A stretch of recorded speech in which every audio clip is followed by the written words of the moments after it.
할렐루야. 우리 옆에 있는 분들과 인사하십시다. 할렐루야. 평안하시기 바랍니다. 오늘 주신 하나님의 말씀은 마태복음 5장 43절에서 48절까지 말씀입니다.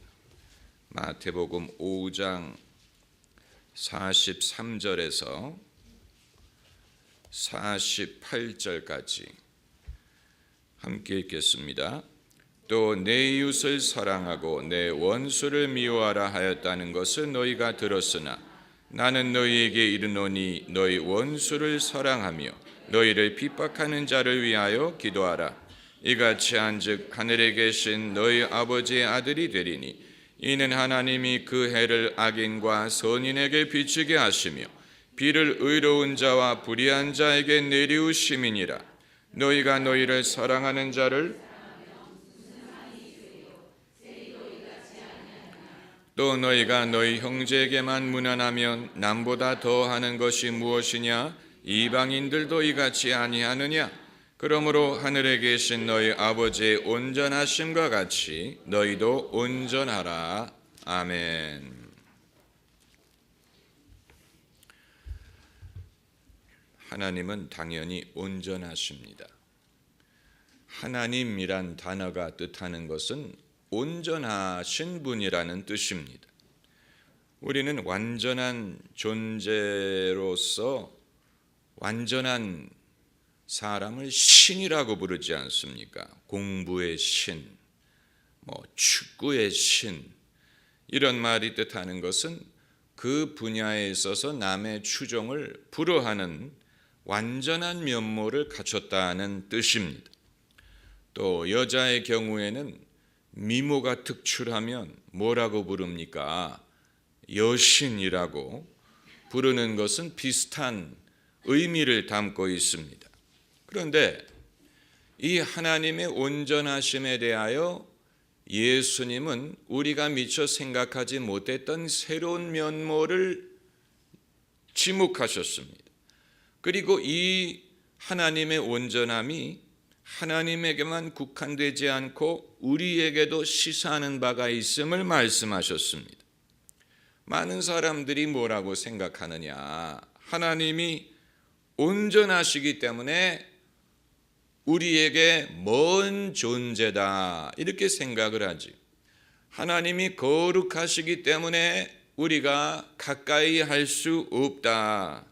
하나님은 그만큼 까다롭다, 깐깐하다, 무섭다, 어렵다. 하나님이 온전하시기 때문에 죄인은 국물도 없다, 그 얼굴을 바라볼 수도 없다, 이런 식으로 생각을 합니다. 제가 대학생이었을 때 보수적인 신앙을 가진 어떤 대학생이 하나님을 무엇에 비교했는지 아십니까? 살충 등에 비교했습니다. 한여름에 모기를 내쫓기 위해서 이 네온 색깔의 살충등을 켜놓으면 하루살이나 날파리나 모기가 이 빛을 따라 갔다가 살충등에 닿기만 하면 어떻게 됩니까? 즈읒 하면서 그 자리에서 박멸이 되지요. 하나님을 살충등에 비교했어요.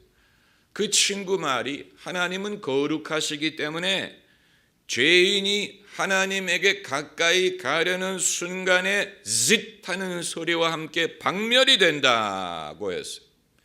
그럴 수도 있을 것입니다.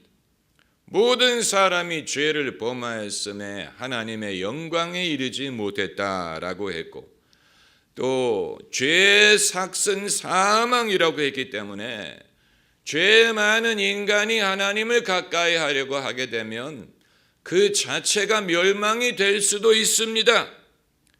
그러나 그렇다면 하나님의 온전함은 사람에게는 별 의미가 없는 것이 되어버리고 오히려 사람에게 두려움과 그리고 절망의 이유가 될 뿐 사람에게는 별 의미가 없는 하나님의 속성이 되고 말 것입니다. 그런데 예수께서 우리가 전혀 생각할 수 없었던 새로운 면을 오늘 본문에서 말씀을 하셨는데 43절을 보면 너희 원수를 사랑하며 너희를 핍박하는 자를 위하여 기도하라. 이같이 한즉 하늘에 계신 너희 아버지의 아들이 되리니 이는 하나님이 그 해를 악인과 선인에게 비치게 하시며 비를 의로운 자와 불의한 자에게 내리우심이니라. 그리고 하시는 말씀이 그러므로 하늘에 계신 너희 아버지의 온전하심과 같이 너희도 온전하라. 하나님의 온전하심은 우리가 생각했던 온전함과 다른 의미라는 뜻입니다. 우리는 하나님이 온전하신다는 사실이 우리와 같은 죄인, 중생이 하나님이 가까이 할 수 없는 너무 먼 두려운 하나님이라는 뜻으로 알았는데 오히려 그 반대라는 얘기입니다. 다시 말하면 하나님이 온전하시기 때문에 오히려 당신의 원수를 미워하지 않고 사랑하시고 의인에게만 해를 비춰주는 게 아니고 악인에게도 해를 비춰주고 또 불의한 자에게도 비를 내려주신다.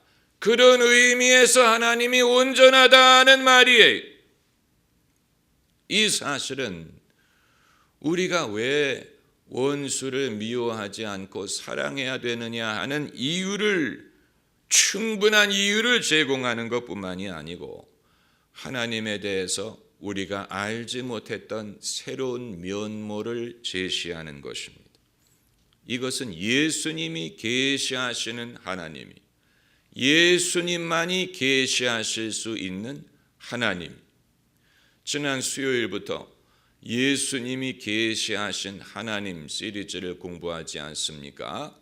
오늘 이 말씀은 예수님만이 계시하실 수 있는 하나님의 참 모습이 하나님이 우리에게 원수까지도 사랑하라고 말씀하실 수 있는 이유는 하나님도 당신의 원수를 사랑하시기 때문이에요.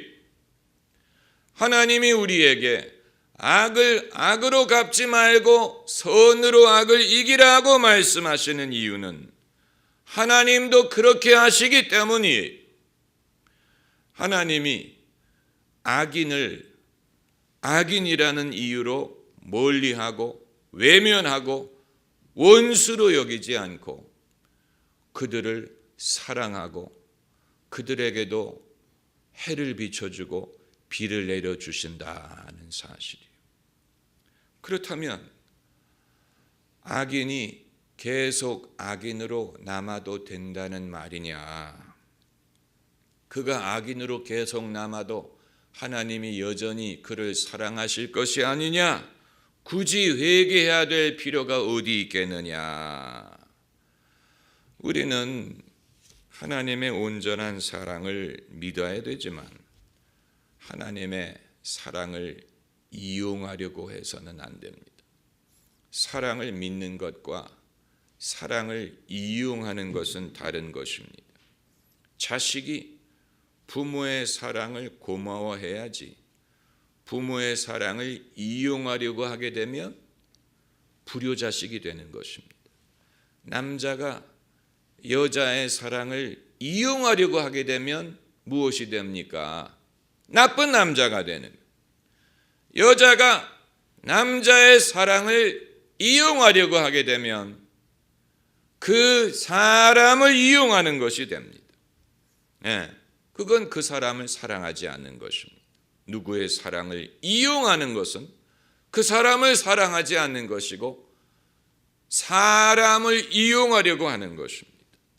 마찬가지로 사람이 하나님의 사랑을 이용하려고 한다면 하나님은 그런 식으로 이용당하실 분이 아니지만 기뻐하시지도 않습니다.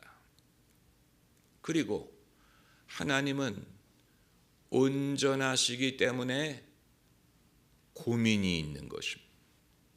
무슨 고민이냐? 회개하지 않는 죄인에 대한 고민이 있어. 그러니까 하나님의 온전하시다는 말은 인간의 죄, 인간의 완악함에 대하여 하나님이 전혀 관심도 없고 고민도 안 하고 거기에 대한 아무 생각이 없으시다는 얘기가 아니고, 하나님은 온전하시지만 인간의 완악함에 대하여 고민하십니다. 내가 저들을 이렇게 사랑하고 선한 것을 주는데도 왜 그들은 돌이키지 않는가? 왜 그들은 회개하려고 하지 않을까? 이것이 하나님에게 고민이 됩니다. 그러나 고민하는 것과 낙심하는 것은 다른 것입니다. 우리는 이런저런 일에 대해서 고민할 수 있지만 낙심해서는 안 돼. 우리의 고민은 무엇이냐면, 내가 누구를 사랑하고 내가 누구에게 여전히 사랑을 베푸는데도 변하지 않는 것처럼 보일 때 낙심할 수 있습니다. 사랑해봤자 소용이 없나 보다.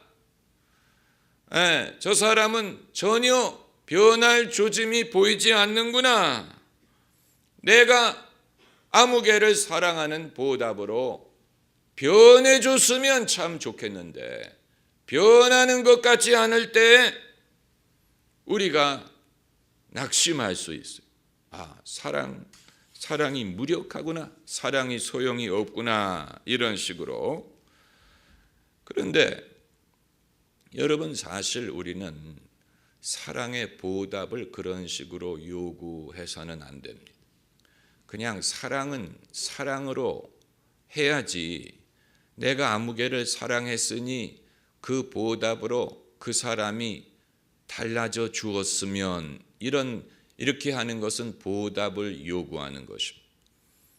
보답을 우리가 요구하지 말고 그냥 사랑은 사랑으로 실천하는 것이 낫습니다. 왜냐하면 안 바뀌는 사람이 있기 때문에. 안 바뀌는 사람이 있어요. 그런데 오늘 이 말씀을 통하여 우리는 주님이 사람에게 주시는 계명만을 발견하는 게 아니고 하나님의 면모를 발견하게 되는 것입니다. 하나님이 우리에게 원수를 사랑하라고 말씀하신 것은 원수가 반드시 변한다는 그런 보장은 아니에요. 원수가 변하든 변하지 않든, 원수가 회개하든 회개하지 않든 그들을 사랑할 의무가 있다고 우리에게 말씀을 하신다는 것은 하나님도 마찬가지라는 것입니다. 하나님도 악인에게 해를 비춰주시고 비를 내려주시지만 그 악인이 그 결과로 회개한다는 보장은 없어요. 그렇다고 하나님이 낙심하느냐? 그렇지 않습니다. 하나님의 사랑은 강건한 사랑입니다. 할렐루야. 그러므로 온전한 사랑, 하나님이 온전하다고 하셨지? 하늘에 계신 너희 아버지의 온전하심과 같이 너희도 온전하라 하고 말씀하셨는데, 하나님이 온전하시다면 하나님의 사랑도 온전한 사랑이라는 말이에요. 온전한 사랑은 어떤 사랑이냐? 강인한 사랑이, 쉽게 낙심하지 않는 사랑, 실망하지 않는 사랑, 그것이 온전한 사랑입니다. 우리가 이런 사랑을 과연 실천할 수 있느냐를 묻기 이전에 하나님이 이러한 온전한 사랑을 실천하신다는 생각, 사실이 하나님에 대한 인식을 바꾸기에 충분한 것입니다. 우리는 하나님을 이렇게 둘로 나눠서 생각하기를 좋아하지. 하나님의 거룩함과 하나님의 인자함, 또 하나님의 의로움과 하나님의 긍휼, 이런 식으로 마치 사람에게 오른손 왼손이 있는 것처럼 하나님에게는 이런 면도 있고 저런 면도 있다, 이런 식으로 나눠서 생각하기를 좋아하는데, 여러분, 하나님은 나뉜 분이 아니에요. 하나님의 온전하시기 때문에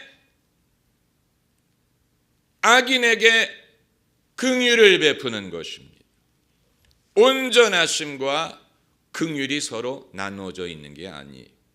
온전하시기 때문에 원수도 하나님의 원수, 그 말은 마귀를 사랑한다는 뜻은 아니겠지. 그러나 마음으로 하나님과 원수되었던 사람들, 하나님을 대적하는 사람들, 하나님을 부인하고 또 대적하는 사람들이 세상에는 있어요. 스스로를 하나님의 원수가 되게 하는 사람들이 있습니다.